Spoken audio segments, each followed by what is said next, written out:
Hello guys, welcome back to our channel. This is Solve, where we try to solve your tech related queries. So today I am going to show you how to log into Sharjah Islamic Bank. So at first open any web browser application on your device. After opening the web browser application, go to the search bar and search for sib.ae.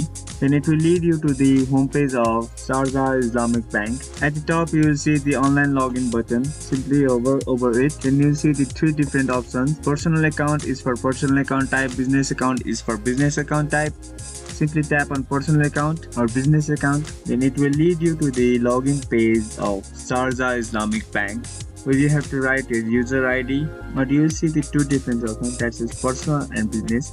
These are the different account types. For business, simply tap on business, and for personal, simply tap on personal. After tapping on business, it will lead you to the business account login page. As I am in personal account login page, where you have to write your user ID. After writing the user ID, simply tap on secure login. Then it will lead you to the next page, where you have to write your password and tap on the login button. Then you'll be successfully logged into the Sharjah Islamic Bank. That's all for today. Hope you liked our video and stay tuned for our next video and see you. Thank you.